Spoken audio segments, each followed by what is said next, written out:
இன்னைக்கு அன்சீன்ல ஒரு சில முக்கியமான சம்பவங்கள் மட்டும் பார்ப்போம். பெருசா இன்ட்ரெஸ்டிங்கா இல்ல, இருந்தாலும் என்ன நம்பி வந்த உங்களுக்காக எப்படியாவது இன்ட்ரெஸ்டிங்கா கொண்டு போறேன். நம்ம பொழப்பு எப்படி ஆயிடுச்சு பாருங்க. இப்படி சோறுங்கிறக்கு எவ்வளவு மானம் கட்டு போய் தெரிய வேண்டியிருக்கு தெரியுமா? சரி, அதுல ஃபர்ஸ்ட் எடுத்தோடனே நம்ம மஞ்சரி இருக்காங்கல்ல, அவங்க என்ன சொல்லிட்டு இருக்காங்க, நான் கேப்டன் ஆனதுக்கே 1008 நோன நோட்டம் சொல்லிட்டு இருக்கீங்களே, ஒரு வேளை பவித்ரா மட்டும் கேப்டன் ஆயிருந்தா அப்படின்னு அவங்க இழுத்துட்டு இருந்தாங்க. அப்ப முத்து என்ன சொன்னாரு, ஐயா அதெல்லாம் வேலைக்கு ஆகாது அப்படின்றாரு. நம்ம சிவானே, நம்ம வீட்ல எல்லாம் அம்மா இருப்பாங்கல்ல, அந்த அம்மா கேப்டன் ஆன மாதிரியே இருக்கும் அப்படின்றாரு. அதுக்கு முத்து என்ன சொல்றாரு, கேப்டன்சிக்குலாம் அது குவாலிஃபைடே கிடையாது அப்படின்னு சொல்றதை கேட்டு மஞ்சரி அப்படியே வன்மத்தை கக்கிடுறா அப்படின்றாங்க. இந்த மஞ்சரி பயப்புல தான் புள்ளி வச்சுது அப்படியே மத்தவங்க எல்லாம் கோலம் போட ஆரம்பிச்சாங்க. ஆனா யுவர்ஸ் ஃபெய்த்ஃபுல்லி மட்டும் மஞ்சரி பேரை போடாம முத்து பேரை போட்டுட்டு இருக்காங்க. ஆனால் நம்ம முத்து அசர்லையே. அவர் என்ன சொன்னாரு, உள்ள வச்சிட்டு இருந்தாதான் அந்த வன்மம், நான் மனசுல தோன்றது சொல்லிட்டேனே, இதுல என்ன தப்பு இருக்கு அப்படின்னு சொல்லிட்டு இருக்கிறப்போ அதே ரூம்ல பவித்ராவோட க்ளோஸ் ஃப்ரெண்டான தர்ஷிகா படுத்துட்டு இருக்காங்க. தன்னோட ஃப்ரெண்ட பத்தி இப்படி சொல்றப்போ அவங்க பொறுமையா இருப்பாங்களா? பயங்கரமா பொங்கி எழுந்து கண்ணா பின்னாடி தன்னோட ஃப்ரெண்டுக்காக சண்டை போட ஆரம்பிச்சிட்டாங்க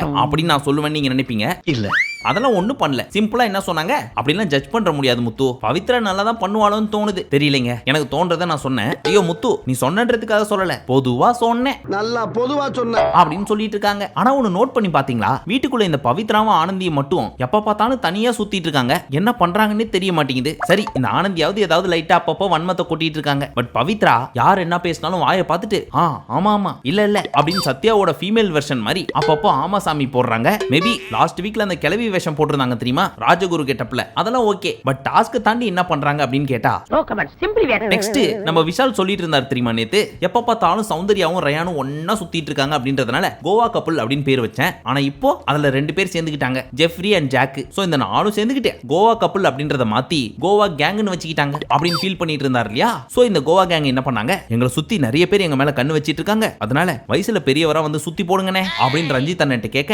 அண்ணனும் சுத்தி போட்டுட்டு இருக்காரு. ஆனா சுத்தி போடுறப்ப நம்ம வீட்ல பெருசுங்க எல்லாம் என்ன பண்ணும், பாவி கண்ணு, பரப்பா கண்ணு, ஊரு கண்ணு, ஒலக கண்ணு, நாய் கண்ணு, நரி கண்ணு, அப்படி கண்ணு எரிச்சு போங்க அப்படின்னு சொல்லி சுத்துவாங்க. ஆனா நம்ம அண்ணன் என்ன தெரியுமா சொல்லி சுத்தினாரு, சனிக்கிழமை இவங்களை எல்லாரும் வச்சு செய்யணும், 106 நாள் முடிஞ்சதுக்கு அப்புறம் கழுத்தை புடிச்சு தரன்னு வெளியே தள்ளுற வரைக்கும் நீங்க எல்லாரும் இங்க இருக்கணும். சௌந்தர்யா வீட்டை விட்டு வெளியே போறப்போ குவீன் குஷ்புவாக மாற அப்படின்னு சர்காஸ்டிக்கா கலாச்சி எடுத்துட்டு இருந்தாரு திருஷ்டி. ஆனா எல்லாம் முடிச்சதுக்கு அப்புறம் இவருக்கும் இவர் சுத்திக்கிட்டாரு. ஏன்னா இவங்க எல்லாம் வீட்டுக்குள்ள ஏதோ பண்றாங்க அப்படின்னு அவங்க நம்புறாங்க, அதனால கண்ணு பற்ற கூடாதுன்றதுக்காக சுத்தி போட சொல்றாங்க. நம்ம வேடிக்கை தானே பார்க்க போனோம், நம்ம மேல எப்படி கண்ணு படும்? அதுவும் கரெக்ட் தான். நெக்ஸ்ட் நம்ம ராணவின் பிறந்த நாளை முன்னிட்டு வீட்ல இருந்து ஒரு லெட்டர் வந்துருந்துச்சு. நீ நல்லா இருக்கியா, சாப்பிட்டியா, அம்மா அப்பாவும் உன்னை ரொம்ப மிஸ் பண்றோம், கண்ணுக்குட்டி புள்ளக்குட்டி எல்லாம் சௌக்கியமா, அது இதெல்லாம் சொல்லி அன்பு தம்பி பாசத்துடனும் நேசத்துடனும் எழுதி கொண்டது இவரோட தம்பி எழுதினார் போல இருக்கு. அதெல்லாம் படிச்சு முடிச்சுட்டு இந்த மாதிரியான ஒரு பர்த்டே செலிப்ரேஷன் இது வரைக்கும் என் லைஃப்ல பண்ணதே கிடையாது, நீங்க எல்லாரும் என்ன ரொம்ப நல்லா பாத்துக்கிட்டீங்க, இது எல்லாத்துக்கும் நான் என்ன கைமாறு பண்ண போறேன்னு தெரியல, உங்க எல்லாருக்கும் நன்றி அப்படின்னு முடிக்காம ஆப்போசிட்ல உட்கார்ந்திருக்க 17 கண்டஸ்டன்ட்ஸ் பேரையும் சொல்லி நன்றி நன்றின்னு இழுத்துட்டு இருந்தார். ஐயா சட்டு புட்டு முடிச்சு விடுங்க ஐயா,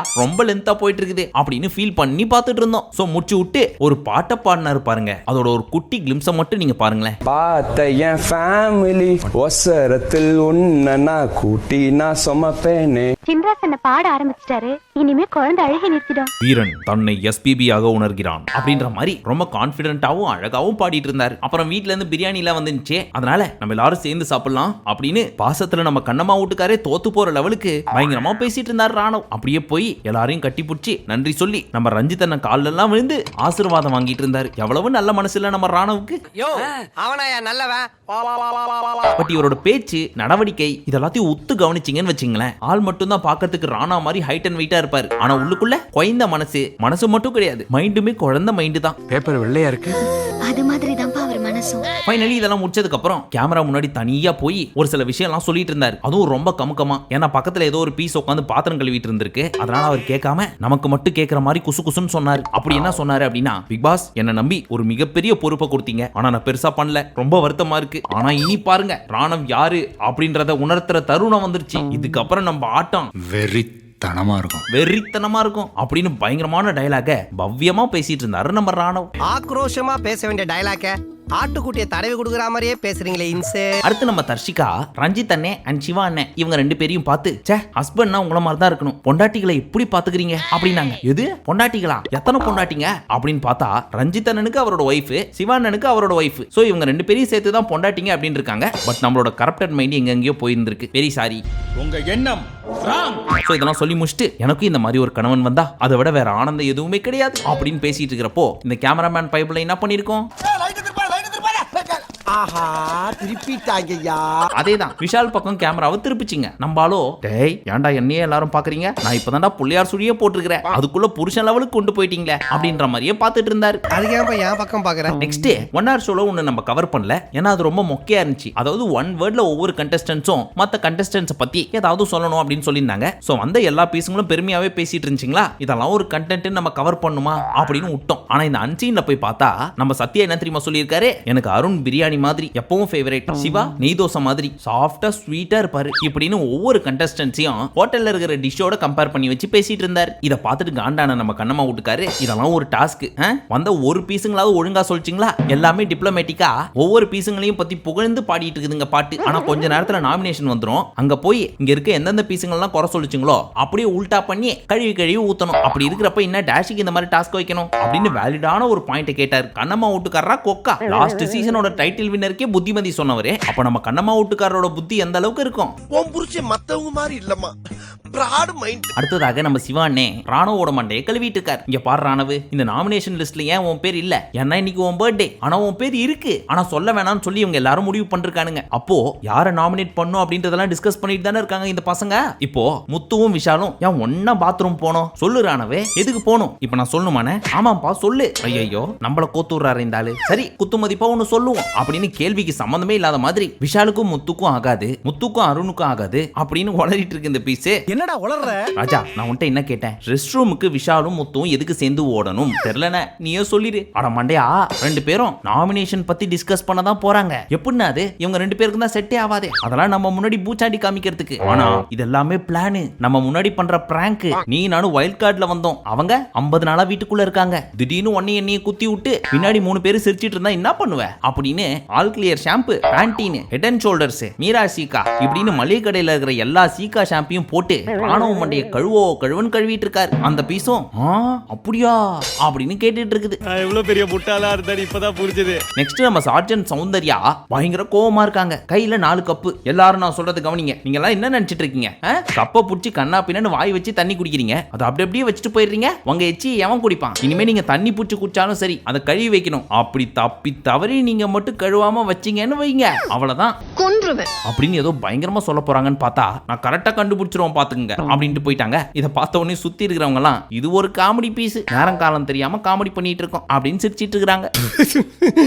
இவன் ஒருத்தன்டா சிரிப்பு காமிச்சிங்க. என்னடா பொழுது போச்சே, சாச்சனா இப்போ வரைக்கும் ஒரு பிரச்சனையும் பண்ணலையே அப்படின்னு பார்த்துட்டு இருந்தோம். அதுக்கேற்ற மாதிரி ஒரு பிளேட்டை கையில தூக்கிட்டேன், வெளியே வந்து நின்னுக்கிட்டே இது என்னோட பிளேட், இதுல இருந்த கேக்கு எங்களோட பங்கு, நானும் முத்தனும் வச்சிருந்தோம், யார் எடுத்து சாப்பிட்டீங்க அப்படின்னு கத்திட்டு இருக்காங்க. எல்லாருக்கும் அவங்க பங்கு கொடுத்தாங்கல்ல, யார்ட்டையாவது நான் வந்து வாங்கினா என்னோட ஏன் எடுத்தீங்க அப்படின்னு கத்திட்டு இருக்காங்க. சுத்தி இருக்கிற பீஸுங்களும் இந்த பயபுள்ள கத்துறத பார்த்துட்டு கப் சிப்புன்னு நிக்குதுங்க. இந்த குழந்தைய பார்த்தா இவ்வளவு பயமா?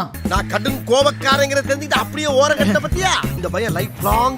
பட் நல்லா நோட் பண்ணி பாருங்களேன், ஃபர்ஸ்ட் சம்மந்தியை வச்சு ஒரு பிரச்சனை, அடுத்து ஜாம் வேணும் பண்ணு வேணும்னு சொல்லி ஒரு பிரச்சனை, சக்கரை ஜாஸ்தியா தான் காஃபில போட்டு சாப்பிடுவேன்னு ஒரு பிரச்சனை, இப்போ இந்த கேக்கு பிரச்சனை. இது மட்டும் இல்லாம அப்பப்போ கத்திரிக்காய் ஏன் செஞ்சீங்க, பொரியல் ஏன் சீரகம் போட்டீங்க அப்படின்னு ஒரு பிரச்சனை. இப்படின்னு சோத்துக்காக மட்டுமே ஏகப்பட்ட பிரச்சனை பண்ணிருக்காங்க நம்ம சாச்சனா இந்த வீட்டுக்குள்ள. சோ பிக் பாஸ் வீட்டை விட்டு வெளியே போறதுக்கு முன்னாடி உங்கள் பயண வீடியோ அப்படின்னு சொல்லி ஒன்னு போடுவாங்கல்ல, அதுல பாத்தீங்கன்னா ஏகப்பட்ட பிரச்சனை பண்ணிருப்பாங்க. ஆனா அது எல்லாமே எதுக்காக அப்படின்னு பாத்தீங்கன்னா எல்லாம் ஒரு சான் வயித்துக்காகத்தான். ஃபர்ஸ்ட் சோறு, செகண்ட் சோறு, தேர்ட் சோறு, இதை தவிர்த்து வேற ஒன்னும் இருக்காது. இதுல வேற வீக்கெண்ட்ல அவங்க டாடியை பார்த்து டாடி 5 ஸ்டார் வேணும், டாடி ஆசை சாக்லேட் வேணும்னு கேட்டுட்டு இருக்காங்க. நம்ம டாடியும் உனக்கு வேணுமாடா தங்கம், உனக்கு செய்யாம யாருக்கு செய்ய போறேன் அப்படின்னு அமுச்சு விட்டுறாரு. எப்ப பார்த்தாலும் சோறு சோறு சோறு.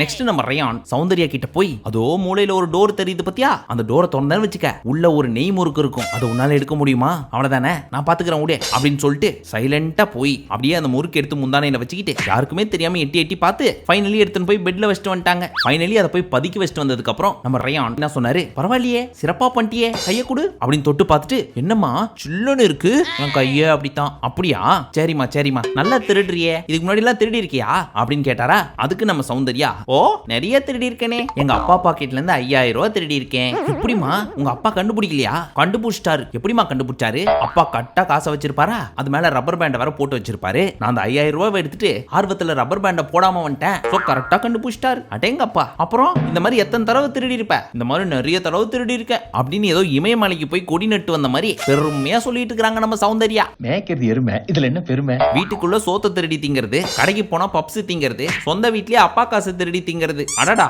இவளல்லவா பெண். பட் சாச்சனாவா இவங்களா? யார் பெஸ்டா திருடுறாங்க நிறைய சாப்பிடுறாங்கன்னு காம்படிஷன் வச்சா யார் ஜெயிப்பாங்கன்றத மறக்காம கமெண்ட் செக்ஷன்ல சொல்லுங்க. ஆனா ஒண்ணுக்கு ஒண்ணு சலிச்சதே கிடையாது. ஒருத்தன் முட்டா பீஸு, இன்னொருத்தன் முரட்டு பீஸு.